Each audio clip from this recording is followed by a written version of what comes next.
Bank അഴിമതി ക്രമക്കേടുകൾ വിവരിക്കുന്ന ഫ്ലക്സ് UDF സ്ഥാനാർത്ഥിയുടെ പോസ്റ്ററുകൾ പതിപ്പിച്ച് മറച്ചതായി ആക്ഷൻ കൗൺസിലിന്റെ പരാതി. മഞ്ഞള്ളൂർ റൂറൽ ബാങ്കിന്റെ അഴിമതി വിവരങ്ങൾ വിവരിക്കുന്ന ബോർഡാണ് കഴിഞ്ഞ ദിവസം മറച്ചത്.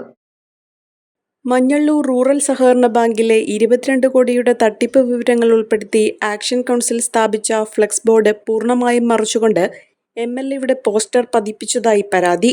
വാഴക്കുളം സെന്റ് ജോർജ് ആശുപത്രിക്ക് മുൻവശത്ത് സ്ഥാപിച്ചിരുന്ന ബോർഡിന് മുകളിലാണ് പോസ്റ്റർ പ്രത്യക്ഷപ്പെട്ടത്. ഇതിനെതിരെ ശക്തമായ പ്രതിഷേധവുമായി ആക്ഷൻ കൗൺസിൽ രംഗത്തെത്തി. തട്ടിപ്പ് വിവരങ്ങൾ ജനങ്ങളിൽ നിന്ന് ബോധപൂർവം മറച്ചുവെക്കാനും നിക്ഷേപകരുടെ ശബ്ദം ഇല്ലാതാക്കാനുമുള്ള ശ്രമത്തിന്റെ ഭാഗമാണിതെന്ന് ആക്ഷൻ കൗൺസിൽ ആരോപിച്ചു.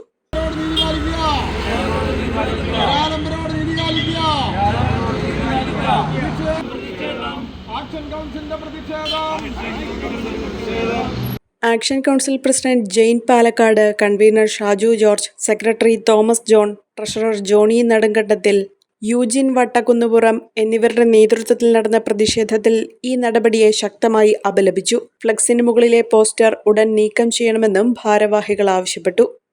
Mobiles PO junction Muvattupuzha.